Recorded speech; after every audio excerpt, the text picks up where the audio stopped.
اس طریقے کی زندگی مت گزارو. کوئی اگر سامنے آتا ہے تو خوش دلی کے ساتھ میں اس سے سلام، معانقہ، مصافحہ کی کوشش کرو. ولا تقاطعوا، تعلقات کو توڑو مت.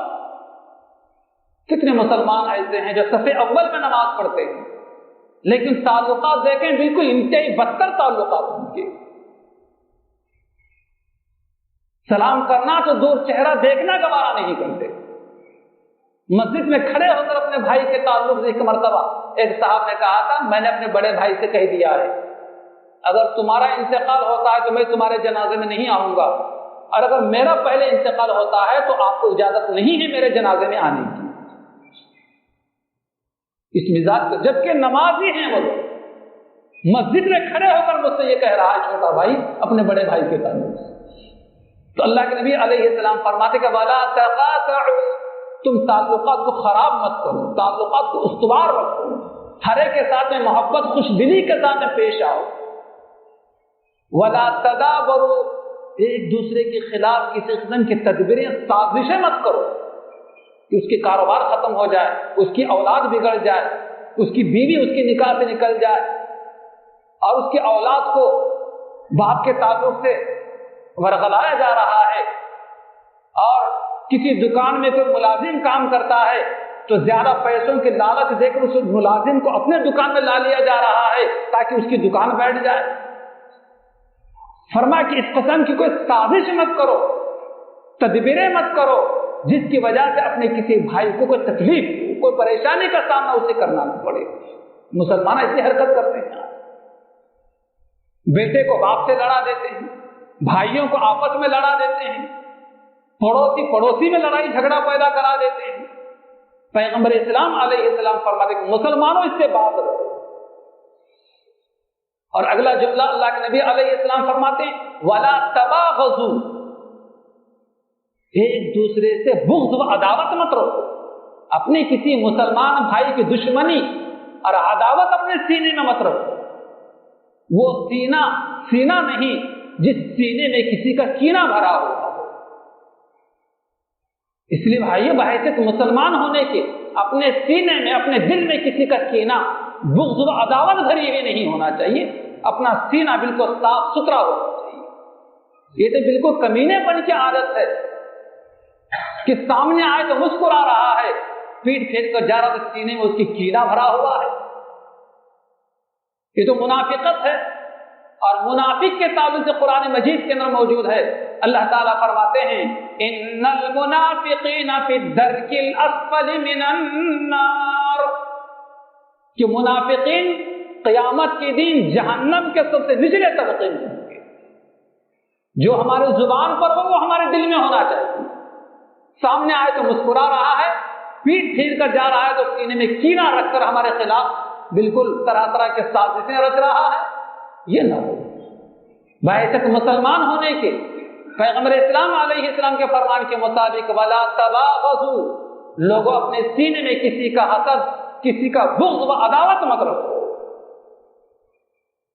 اور چوتھی اور آخری چیز پیغمبر اسلام علیہ السلام فرماتے ولا تحاسدوا، کسی سے حسد بھی مت کرو کہ ہم کسی سے جلے نہیں، کوڑے نہیں.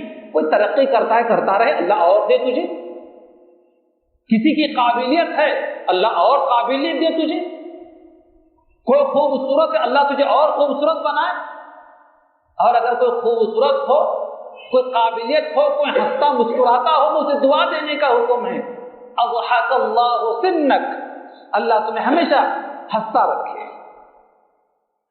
یہ کہ کسی کی ترقی کو دیکھ کر، کسی کے صحت کو دیکھ کر، کسی کے کاروبار کو دیکھ کر، کسی کی گاڑی اور بنگلے کو دیکھ کر حسد پیدا کرنا، پیغمبر اسلام صلی اللہ علیہ وسلم نے رہتی دنیا تک کے مسلمانوں کے سے منع کیا ہے کہ لوگوں ولا تحاسدوا، بحیثیت مسلمان ہونے کے تم کسی سے حسد مت کرو.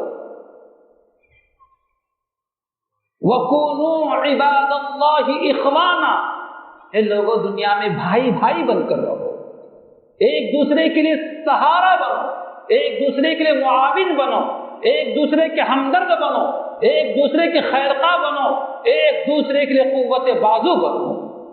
پڑوسی کو اعتماد ہونا چاہیے. اگر مجھے کوئی تکلیف پیش آتی ہے، مجھے کوئی اگر پریشانی لاحق ہوتی ہے، میں اگر میرے پڑوسی کو آواز دوں تو فوراً حاضر ہو جائے گا، میرا ساتھ دے گا۔ ایک پڑوسی کو دوسرے پڑوسی پر اتنا اعتماد اور بھروسہ ہونا چاہیے۔ وَكُونُوا عِبَادَ اللَّهِ إِخْوَانًا، اے اللہ کے بندو تم آپس میں بھائی بھائی بن کر رہو۔ بہرحال یہ چند باتیں جو میں نے کہی ہیں، اللہ تعالیٰ سے دعا ہے کہ اللہ تعالیٰ ہمیں اپنے مقصد حیات کو اور مقصد زندگی کو سمجھ کر اس کے مطابق زندگی گزارنے کی توفیق عطا فرمائے۔ ہر قسم کی برائیوں سے، گناہوں سے اللہ پاک میرے آپ کے سب کی حفاظت فرمائے۔ آمین۔ وآخر دعوانا ان الحمد للہ رب العالمین۔